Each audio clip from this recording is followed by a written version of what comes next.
in order to buy fucking a loaf of bread, dude. All right?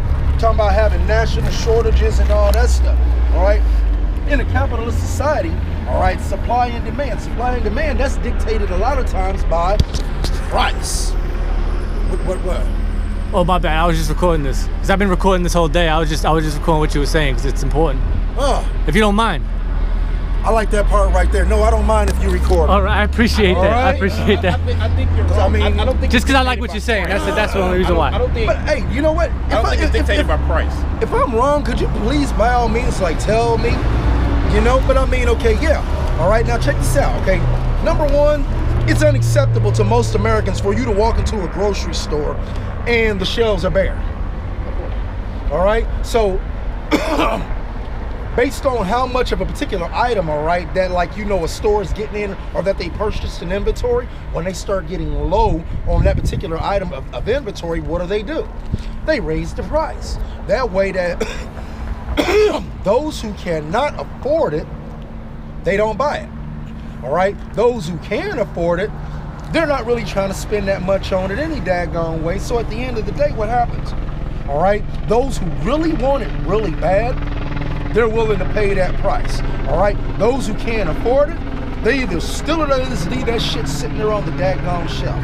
All right, all three of them to some degree are satisfied. All right, the poor man, because he gets to keep some money in his pocket. He might have to go without that item, but he gets to keep some money in his pocket. All right, the dude who can afford it, all right, he gets satisfaction because, well, he can afford it. All right, and then the store owner, he gets satisfaction because, okay, when Jason comes in his store, hey Seuss, or hey Bob, or hey bro, you know, when you come in the store, you be like, damn man, okay, I'm kind of hungry and whatnot, you know what I mean? I mean, you know, he got something on the freaking shelf.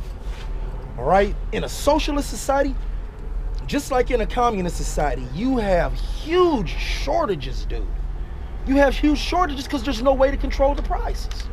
But you also got to look at when after World War II, when the GIs came home, when did they give all those GIs? They gave all those GIs huge tax breaks on buying their first home.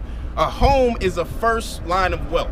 Sure. You can buy a home, that's your first line of wealth. That was a socialist program. A lot of those GIs paid like ridiculous prices for those homes. You know what I'm saying? And if you can get a home, that was their first line of wealth. Then after, you can start building on top of that. I think like when you have a prosperous society, all created by capitalism. Look at any place that's socialist; it's always created by capitalism. And then when all of a sudden you're doing things that they don't necessarily approve of, well, I mean, all of a sudden it's possibly a firing squad.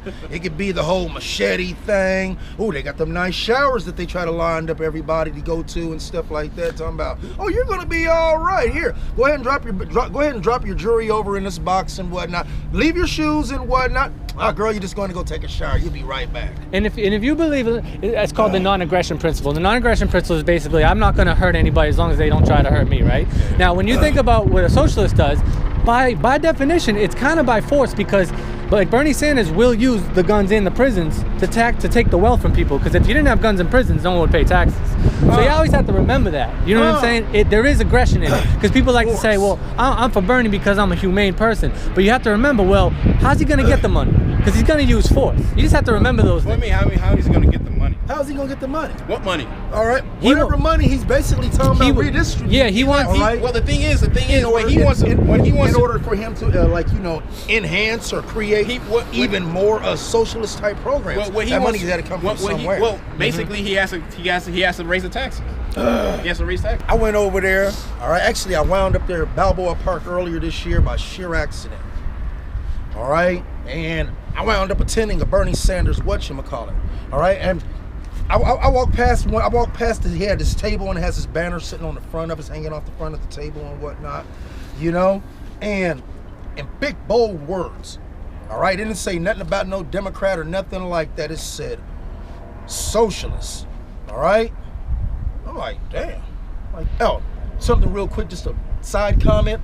One of the things that socialism, just like communism, forgets about, all right, but we all share it in common, mine. That's yours, this is mine, all right? You can't forget about mine. Of course. You know what I'm saying? Well, that's usually where the problem comes in when it comes in with socialism and the problem capitalism. that you have with it is the simple fact is you can't pull the simple fact that we need more social programs from the actual simple fact that a socialism, socialist, or whatever, that's a different thing.